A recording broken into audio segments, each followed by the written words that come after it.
السلام علیکم ورحمۃ اللہ وبرکاتہ۔ جی ناظرین، میں آپ کا دوست محمد سلمان فاروقی میڈیا سیالکوٹ سے۔ ناظرین، سب سے پہلے تو وہ جو جڑاوالا کے اندر جو قرآن پاک کی توہین کی گئی، برحرمتی کی گئی،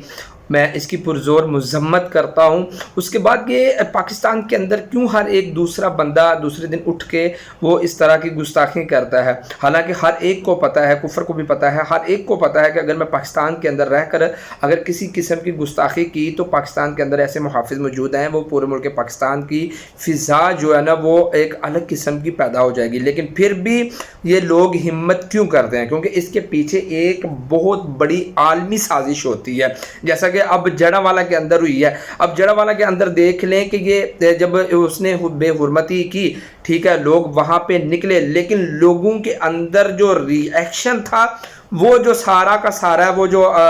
وہ ری ایکشن جو تھا وہ بالکل اسلام مخالف تھا۔ ہمیں قانونی جو ہے، جیسے کہ تحریک لبیک کے اوپر یہ ڈالا جا رہا ہے کہ ان لوگوں نے چرچ کے اندر آگ لگا دی۔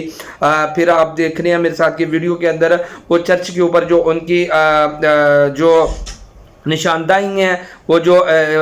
ان کی چرچ کے اندر وہ سب کی سب جو ہے نا وہ اتارنا، وہاں پہ آگ لگانا، یہ سیدھا کیوں اس کی طرف اشارہ دیا جا رہا ہے کہ یہ پاکستان کے اندر ایک ہی وہ جماعت ہے جو اس طرح کا کام کر سکتی ہے، وہ ہے تحریک لبیک۔ لیکن تحریک لبیک کے جو بڑے بڑے ذمہ داران ہیں انہوں نے واضح طور پر اس بات کا اعلان کر دیا، اور وہاں پر احتجاج جو ہو رہا ہے وہاں پر جا کر وہ خود لوگوں کو منع کر رہے ہیں کہ ہمیں اسلام نے اس چیز کی اجازت نہیں دی، ہمیں اگر ہم نے ان لوگوں نے گستاخی کیا ہے تو ہم احتجاج کریں گے، قانونی راستہ اختیار کریں گے۔ لیکن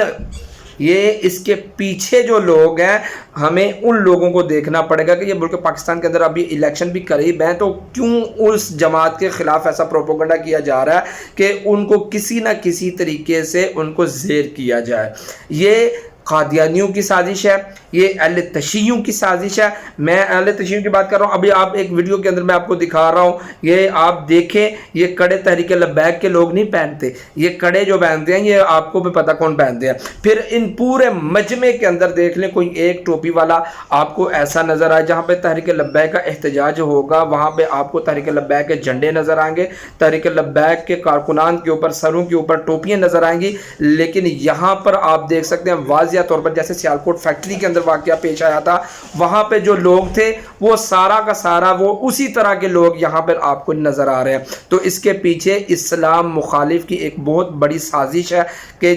چرچ کے اندر پہلے گستاخی کروائی گئی، پھر اس کو جلایا گیا، حالانکہ اسلام اس چیز کی بالکل بھی اجازت نہیں دیتا کہ کسی کی جو عبادت گاہ وہاں پہ آگ لگائی جائے یا وہاں پہ کوئی نقصان پہنچایا جائے۔ اسلام اس چیز کی ہرگز اجازت نہیں دیتا۔ میں واضح طور پہ یہ بات کہتا ہوں، اگر تحریک لبیک والے بات میں شامل ہوتے ہیں نا، تحریک لبیک والے اس میں شامل ہے، پہلی بات تو یہ میں گارنٹی کے ساتھ کہتا ہوں تحریک لبیک والوں کو یہ کام نہیں ہے۔ اگر یہ شامل ہوتے ہیں، ثابت ہو جاتا ہے، تو ہم پھر بھی یہ کہتے ہیں کہ سراسر غلط چیز، حالانکہ ہم خود تحریک لبیک کو سپورٹ کرتے ہیں۔ لیکن ان کے پیچھے جو سازش ہے وہ عالمی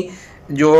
کفریہ طاقتیں ہیں، وہ طاقتیں جو ملک پاکستان کا امن اب مذہبی طریقے سے وہ خراب کرنا چاہ رہے ہیں، لیکن ہم انشاءاللہ کبھی بھی اس طرح کا کام ہونے نہیں دیں گے۔